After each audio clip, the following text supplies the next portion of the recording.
से तुम चले आओ। यानी मुख्यमंत्री थे, उनके पिताजी के साथ बदसलूकी हुई थी, लेकिन फिर भी बदसलूकी करने वालों को उन्होंने अभयदान दिया, कार्रवाई नहीं किया। ये राजनीति के एक ऐसे महासंघ थे जिन पर सत्ता शासन का कोई रंग रोगन कभी नहीं चल पाया। ये थे जननायक कर्पूरी ठाकुर जी। और साथियों, यही नहीं, जब कर्पूरी जी मुख्यमंत्री बने तो वहां के शानोबाजी ठाकुर ने नारा दिया था, कर्पूरी कर्पूरा कुर्सी छोड़ो उठाओ पूरा, ये नारा दिया था। उन्होंने उस अपमान के कभी घूम को भी दिया। हम याद है जब हमने शहरों से मुख्यमंत्री बने थे, रामनेश वापस जाओ, रामनेश वापस जाओ, गांव में जाकर भेज चलाओ, ऐसे नारे किए जाते थे। और साथियों, आज समय बहुत बीत गया, लेकिन अभी अभी जब अखिलेश यादव जो मुख्यमंत्री थे, भाजपा की सरकार बनी, मुख्यमंत्री पद से हटे, 5 कालिदास मार्ग की कोशिश करी, यहां के ही ऐसे ही पीले मिजाज के लोगों ने 5 कालिदास मार्ग को गंगा जल से धुलवाया था। इसलिए कि अखिलेश यादव थे। यह जो जातिवाद छुआछूत भूजनीच है, वो इस देश का कैंसर है। जो जातिवाद छुआछूत भूजनीच है, वो इस देश का कैंसर है। ऐसी जाति व्यवस्था में कहा जाता है, जब केला की पात में पात, तब सिंधु की जात में जात में जात। यानी आज जात जो है, यह इस देश के लिए अभिशाप है। हजारों साल तक ये देश बुरा रहा। जो देश पूरी दुनिया का भारत गुरु कहलाता रहा, जो भारत देश पूरी दुनिया का धर्मगुरु कहलाता रहा, जिस भारत को दुनिया का सबसे सशक्त राष्ट्र माना जाता है, जिस भारत को कभी सोने की चिड़िया कहा जाता था, जिस भारत में कभी लोग अपने घरों में ताला नहीं लगाते थे, उसी भारत में जात-पात छुआछूत ऊंच नीच के चलते आज सबसे गरीब बन गया। आज भी लाखों करोड़ रुपया इस देश पर कर्जा है। यही नहीं, आज कहने के लिए तो कुछ भी कह ले, लेकिन आज भी अगर पूरी दुनिया में सबसे ज्यादा गरीबों की फौज कहीं दिखाई पड़ती तो भारत में दिखाई पड़ती। आज सबसे ज्यादा गरीबी कहीं दिखाई पड़ती तो भारत में दिखाई पड़ती। और साथ ही साथ आज भारतीय संविधान है, भारतीय संविधान कहता है वैज्ञानिक सोच के साथ आप आगे बढ़ो। इस देश में जो ढोंग ढकोसले, पाखंड, अंधविश्वास है, उससे बाहर आओ, तब जाकर के फिर से भारत सोने की चिड़िया बनेगा।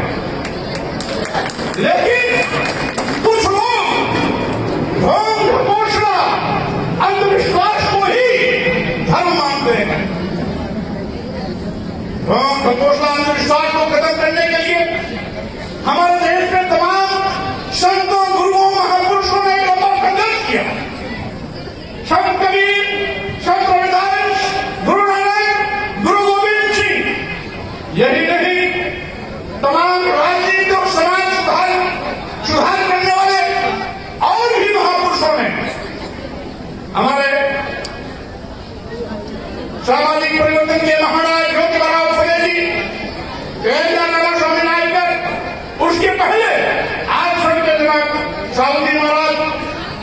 भारतीय संविधान तक जानिए और भारतीय संविधान निर्माता प्रभु बाबा साहब डॉक्टर अम्बेडकर, मानव कांची राम, आज तमाम लोगों ने एक लंबा संघर्ष कर समाज को जगाने का, शिक्षा के प्रति उत्साह बढ़ाने का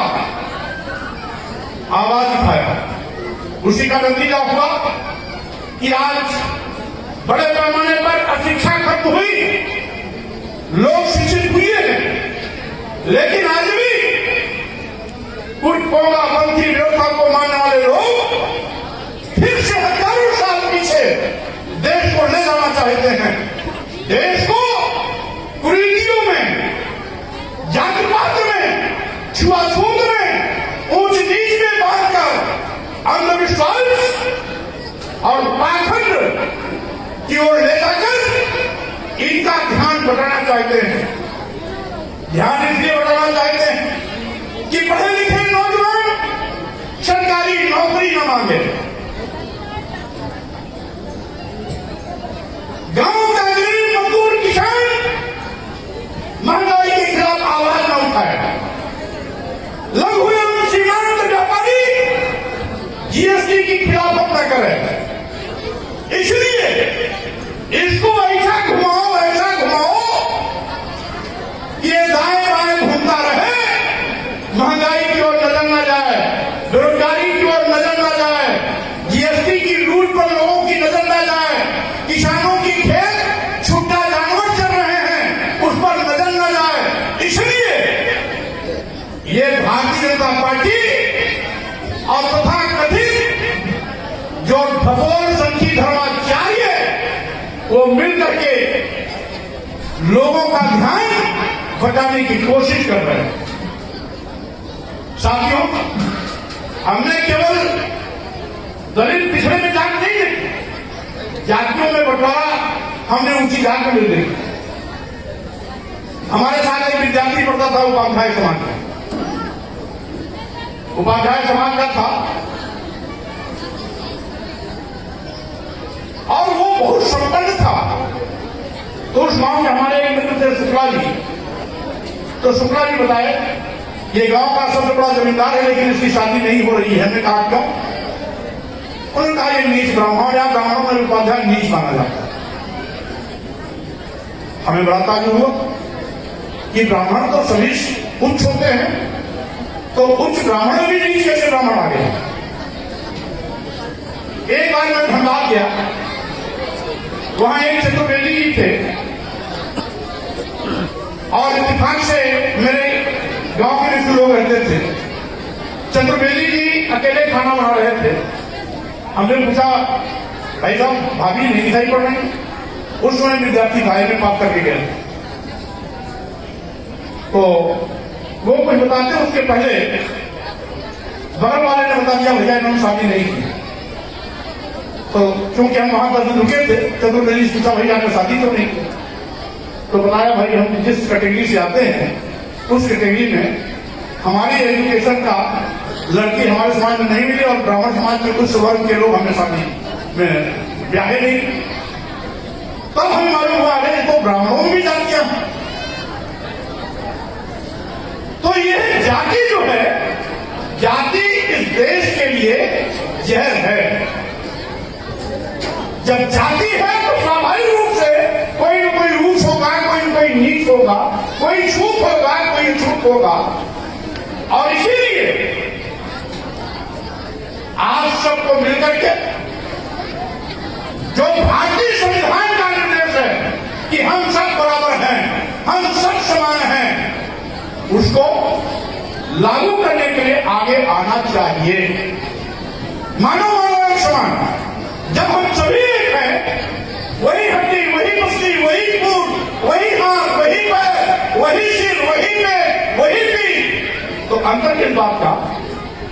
अरे अंतर होता है घोड़े और ऊंट में, अंतर होता है हाथी और बकरी में, अंतर होता है गाय और भैंस में, अंतर होता है शेर और सियार में, लेकिन सभी जब इंसान है तो नहीं क्यों अंतर? आज आवश्यकता जो समाजवादी आंदोलन के लोगों ने समाजवाद लाने के लिए एक लंबा संघर्ष किया। बाबा साहब डॉक्टर अम्बेडकर को भारतीय संविधान जब लिखने का मौका मिला तो उसे भारतीय संविधान निर्माता कमेटी में जितने भी हमारे दिग्गज नेता तत्कालीन रहे, बड़े विचार विमर्श के बाद उन्होंने जो हमारा प्रावधान है संविधान का, उसमें भी समाजवादी शब्द रखा कि हम सब बराबर हैं। तो इसलिए साथियों, आज आवश्यकता है हमें इन तमाम जननायक ठाकुर जी के संघर्षों और विचारों पर चल करके समाजवाद स्थापित कर सबको एक साथ खड़ा करने की, सबको समान भाव से देखने, सोचने, सम्मान देने की और सबको एक साथ आगे बढ़ने की पूरी खुली छूट मिले, इसके लिए हमें आगे चलना है। यही नहीं चाहता। 71 में जब कर्पूरी ठाकुर जी मुख्यमंत्री बने थे तो मोगेरीलाल आयोग बिहार में बना था। मोगेरीलाल आयोग के सिफारिशों के मुताबिक उन्होंने पिछड़ों को 26% आरक्षण दिया। उस समय यहां तो जब कांग्रेस की सरकार बनी थी, काका कालेंदर की रिपोर्ट आई, रंडी की टोकरी में चली गई। फिर जाकर के मंडल आयोग की सिफारिश, मंडल आयोग गठित हुआ। चौधरी चरण सिंह जी ने मंडल आयोग बनाया था, मंडल आयोग की सिफारिश गठित हुई, तो वो भी लंबा खिंचता गया। 91 में जब बीपीसी के प्रधानमंत्री बने तब उन्होंने लागू किया। यानी जो काम 52 में हो जाना चाहिए था, 53, 54 या 60 में हो जाना चाहिए था, वो जाकर के 90-91 में हुआ। लेकिन अब जो सरकार आई है, वो अनुसूचित जात, अनुसूचित जनजात और पिछड़ों के आरक्षण को एक एक करके खत्म कर रही है। भाई, हम सामान्य वर्ग के विरोधी नहीं, सामान्य वर्ग के गरीबों को आपने आरक्षण या किसी भी पिछड़े और किसी भी दलित ने उसका विरोध नहीं किया। लेकिन आज सबका मिला के कुल आरक्षण 50% था। आज आपने क्या कर दिया? अभी एक दिन का विज्ञापन आया आयु विभाग के डॉक्टरों का 447 पर, सॉरी 347 पर, 347 पद में सामान्य वर्ग और ईडब्ल्यूएस यानी सामान्यों के गरीबों को लेकर 81% और 18.5% में अनुसूचित जात, अनुसूचित जनजात और पिछड़ा वर्ग। यानी जबकि पिछड़े वर्ग का 27 होना चाहिए, अनुसूचित जात जनजात का मिला के 23 होना चाहिए, 23 और 27 मिलाइए तो ये लगभग 49 के बन जाता है। लेकिन ये है 7 या 18.5, एक नहीं, एक तो हमने नमूना किया। इस तरीके से हर जगह होगा पद की कटौती हो रही है। अगर इस पर हम बोलते हैं तो कहते हैं मौर्य जी धर्म विरोधी। हम सम्मान की बात करते हैं तो कहते हैं मौर्य जी धर्म विरोधी। धर्म तो परिभाषा हमने जो पढ़ा, देखा, सीखा, वो मानव सम्मान के लिए होता है, मानव कल्याण के लिए होता है, मानव सशक्तिकरण के लिए होता है और मानवता के प्रशस्तीकरण के लिए होता है। कोई भी धर्म किसी को गाली नहीं देता। अगर कोई धर्म में अवसर या गाली देने की कोई बात लिखी गई है तो आज सब समाज है, आज भारतीय संविधान है, उसको देखते हुए ऐसे तथ्यों को जो गाली युक्त है, जो अपशब्द युक्त है, उसको बाहर करने की मैंने मांग किया तो सारे धर्माचार्य टूट पड़े स्वामी प्रसाद को रहे। भाई आप गाली दे रहे हो, गाली देने वाले के लिए हो सकता वो धर्म हो, लेकिन गाली खाने वाले के लिए गाली कभी धर्म नहीं हो सकती है। ये मैं पहले भी कहा और आज भी कह रहा हूं। गाली खाने वाले के लिए कोई भी अपशब्द धर्म नहीं हो सकता। गाली गाली होती है, धर्म के नाम पर गाली को धर्म से नहीं जोड़ा जा सकता। इसलिए साथियों, कर्पूरी ठाकुर जी के तमाम हम उन तथ्यों को भी हवाला दिए जब उनके पिताजी के साथ बदसलूकी हुई। मुख्यमंत्री बनने पर उनको बाल बनाने के लिए भेजा गया कि जाओ नारा लगा, कर्पूरी कर्पूरा कुर्सी छोड़ो, छुरा छुरा क्या बोलते हैं, और दूसरा उठाओ। तो इस तरीके से, जिस तरीके से आज देश के सभी पदों पर कुछ चंद से तो लोग कुंडली मार के बैठना चाहते हैं, हम समझते हैं ये देश को फिर से बांटने की ओर ले जा रहे हैं, ये देश को फिर से तोड़ने की ओर ले जा रहे हैं। आज जो सरकार है आश्रम के इशारे पर चल रही है और इसीलिए जो सरकार प्रदेश और देश की है इसकी जवाबदेही जनता नहीं है, इसकी जवाबदेही अदानी और अंबानी के प्रति है। इसीलिए अदानी और अंबानी के हवाले सारे बंदरगाह, सारे रेलवे स्टेशन, कई दर्जन ट्रेनें, सारे एयरपोर्ट, एयर इंडिया, सारे LIC, कई बैंकें, सब इनको उड़ेल दे रहे हैं। अब बताओ भाई, बारी बारी सरकारी विभाग रुक जाएंगे तो सरकारी नौकरी नौजवानों को मिलेगी कहां? यानी अभी तो मिल नहीं रही है, आगे भी कभी नहीं मिलेगी। ऐसी व्यवस्था केंद्र और प्रदेश की सरकार कर रही है कि सारे सरकारी विभागों को निजी हाथों में दे दो तो न रहेगा बांस, न बजेगी बांसुरी, न रहेगी सरकारी विभाग, न मिलेगी नौजवानों को सरकारी नौकरी, न मिलेगी दलितों को आरक्षण, न आदिवासियों को आरक्षण, न पिछड़ों को आरक्षण, सबसे मुक्ति मिल जाएगी। यह कर्पूरी ठाकुर जी के अरमानों का खिलाफ होता जा रहा है।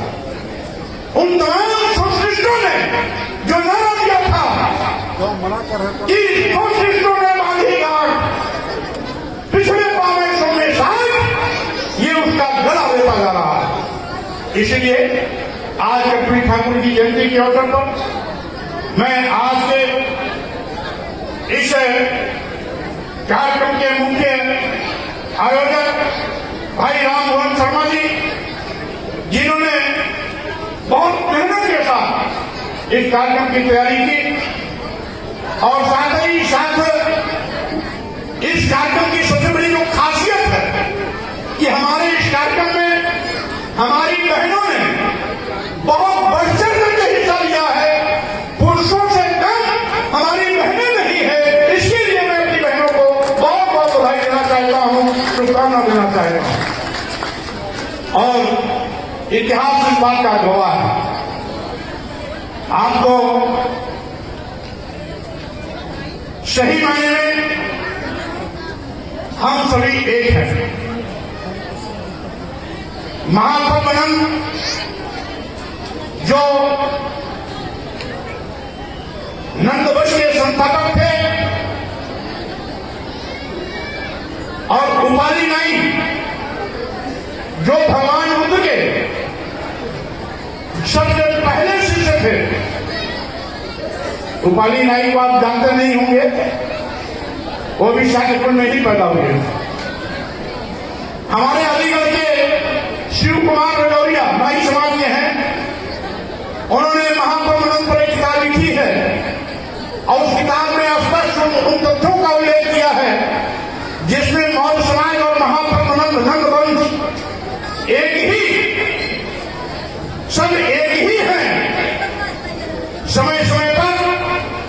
यहाँ की एफआईआर ताकतों ने कभी महाकर्मणन का विनाश किया और कभी मौर्य साम्राज्य का विनाश किया।